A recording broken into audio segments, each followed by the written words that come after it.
Hello বন্ধুরা, welcome to conversation official. আপনারা এই চ্যানেলে আন্তর্জাতিক সম্পর্ক, আন্তর্জাতিক রাজনীতি এবং পুরো আন্তর্জাতিক সম্পর্ক, সাথে জাতীয় রাজনীতি এবং জাতীয় নিরাপত্তা বিষয়ে আজকের আমাদের আলোচ্য বিষয় হচ্ছে G2 সামিট 2025, যেটি অনুষ্ঠিত হয়েছে সাউথ কোরিয়ার রাজধানী সিওল। অর্থাৎ এপিক হচ্ছে এশিয়া প্যাসিফিক ইকোনমিক কাউন্সিল, যেটা অর্থাৎ এশিয়া মহাদেশের মধ্যে এশিয়া আর হচ্ছে উত্তর এবং দক্ষিণ মহাদেশের প্রশান্ত মহাসাগরের বরাবর যে সমস্ত দেশগুলো রয়েছে তার মধ্যে হচ্ছে চীন, Japan, South Korea, Australia, America, Peru, Chile. এই সমস্ত দেশের রাষ্ট্রপ্রধানরা প্রত্যেক বছর অনুষ্ঠিত হয়, একটা জায়গায় মিলিত হয় এবং কীভাবে এশিয়া প্যাসিফিক অঞ্চলকে আপনার হচ্ছে ফ্রি এবং ট্রেড, যে মুক্ত বাণিজ্য করতে পারে এবং ফ্রি নেভিগেশন করা যায় সেটার ব্যাপারে আলোচনা করে। এবং ক্লাইমেট চেঞ্জ, জলবায়ু পরিবর্তন হিসেবে এই বছর এপিক সামিটে সবথেকে গুরুত্বপূর্ণ ছিল ডোনাল্ড ট্রাম্প এবং চীনের প্রেসিডেন্ট শি জিনপিংয়ের যে মিটিং। কারণ ডোনাল্ড ট্রাম্প ইলেকশনে জেতার পর থেকে চায়নার সঙ্গে সরাসরি বাইলেটারাল মিটিং হয়নি, এটা হয়েছে তার ফার্স্ট মিটিং। সবথেকে আকর্ষণীয় ছিল যার প্রথমত কারণ ছিল আমেরিকার চীনের উপরে 150% ট্যারিফ বসিয়েছে, এর ফলে চায়না বিশাল পরিমাণে ক্ষতিগ্রস্ত হয়েছে এবং চায়নাও আমেরিকার উপর যে সেমিকন্ডাক্টর থেকে হাই যে সমস্ত কোম্পানিগুলোর উপর চায়নাও সাংশন রেখেছে এবং আমেরিকা এতে প্রচুর পরিমাণে ক্ষতিগ্রস্ত হয়েছে, যে কারণে দুই দেশ নিজেদের মধ্যে সমঝোতার মাধ্যমে এই সমস্যার সমাধান করতে চায়। এবং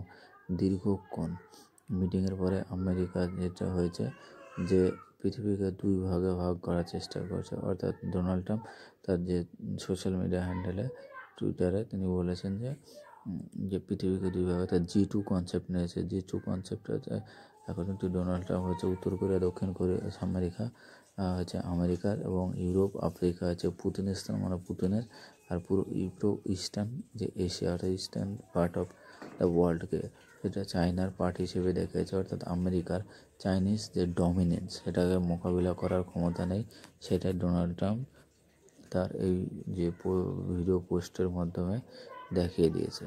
এটা হচ্ছে সব থেকে ভয়ানক যেটা মানবতার ক্ষেত্রে, কারণ চায়না হচ্ছে একটা ডিক্টেটরশিপ কান্ট্রি আর আমেরিকা যতই হোক একটা গণতান্ত্রিক দেশ ছিল।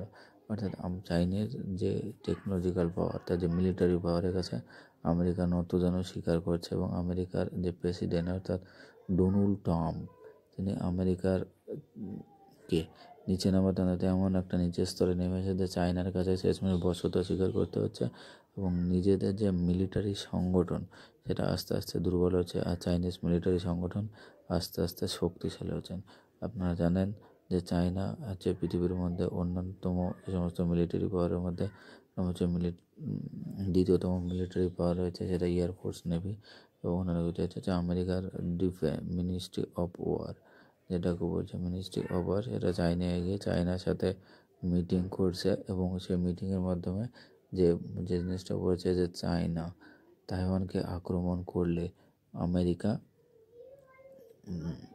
আসবে না তাইওয়ানকে রক্ষা করার জন্য, কারণ আমেরিকা ভয় পেয়েছে চায়নার সঙ্গে মোকাবিলা করার জন্য। চায়না যে মিলিটারি পাওয়ার এয়ারফোর্স, নেভাল পাওয়ার দেখে আমেরিকা জানে এইখানে যদি লং টার্ম থাকে সেটা আমেরিকার ক্ষতি, এবং এই কারণে আমেরিকা এটা হচ্ছে শুধুমাত্র তাইওয়ান, এটা আমেরিকার যে সমস্ত অ্যালাই বন্ধু বিশেষ করে জাপান, সাউথ কোরিয়া, তাদেরও আমেরিকার উপর ডিপেন্ডেন্সি করানো উচিত নয়।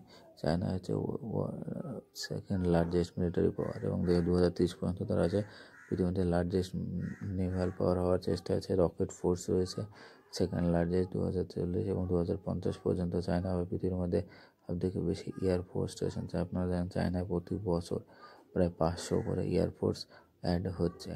এছাড়া চায়নার যে স্যাটেলাইট যে লঞ্চ ভেহিকল রয়েছে, স্যাটেলাইটের মাধ্যমে বিভিন্ন ধরনের সিক্রেট স্যাটেলাইটস মাধ্যমে পৃথিবীর উপর নজরদারি রাখছে। এছাড়াও সাথে আমেরিকা চায়নার কাছে যে এয়ারক্রাফট ক্যারিয়ার, অর্থাৎ চায়না 2050 সাল পর্যন্ত প্রায় 15টা এয়ারক্রাফট ক্যারিয়ার তৈরি করবে, যেখান থেকে তারা একটা ব্লু ওয়াটার নেভি তৈরি করতে পারে। চাইনার এই সমস্ত দেখে আমেরিকার রাষ্ট্রপতি ডোনাল্ড ট্রাম্প এটা ভয়ে আমেরিকার কাছে নতজানু হয় এবং এটা বশ্যতা স্বীকার করেছে। এটা দেখে ভালো লাগছে যে আমেরিকান এম্পায়ার আস্তে আস্তে পতন হবে এবং এশিয়া মহাদেশের এম্পায়ার আর চায়নাকে মোকাবিলা করতে হলে একমাত্র একটা কান্ট্রির পারবে, সেটা হচ্ছে ইন্ডিয়ান আর্মি চায়নাকে মোকাবিলা করতে পারবে। Thank you watching for my video, please like and subscribe my channel.